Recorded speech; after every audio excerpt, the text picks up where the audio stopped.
Ci troviamo al Centro Culturale Vivere l'Oriente di Borgo Virgilio, un centro che nasce dalla mia passione per la cultura orientale, sia tradizionale che moderna, quindi parliamo di Cina, Giappone, India, Mongolia, Russia. Qui organizziamo molteplici attività per tutti, sia per bambini che per adulti, dalle arti marziali, ai laboratori di origami, ai corsi di cucina, alle degustazioni di tè. Oggi siamo qui a presentare un libro che si intitola Medita, bevi e sii felice.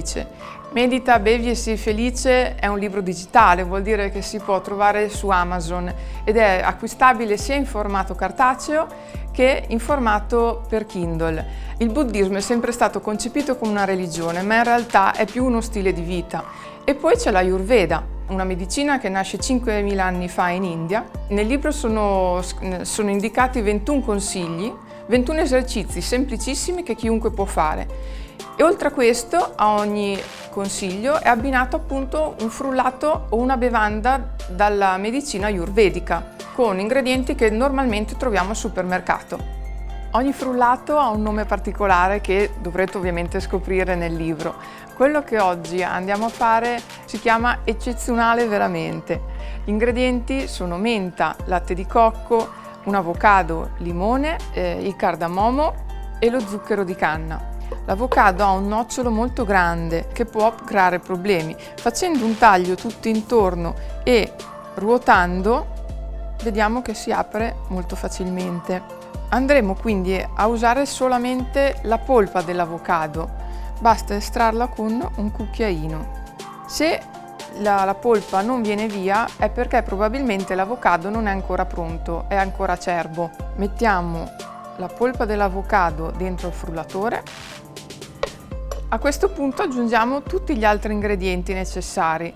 Abbiamo il latte di cocco, una tazza, il succo di limone,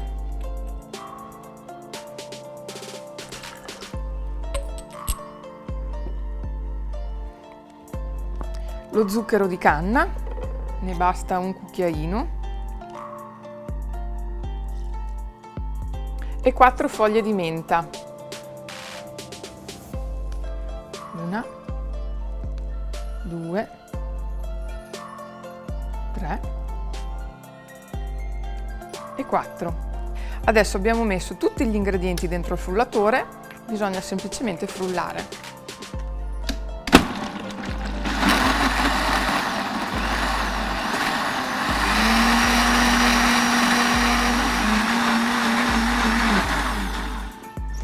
Il frullato è pronto ed è arrivato il momento di versarlo. Nel mio libro parlo di una cosa molto importante che è la tazza. Bisogna avere, ognuno di noi deve averla assolutamente, una tazza preferita. È la tazza che può fare la differenza tra un frullato e un buon frullato.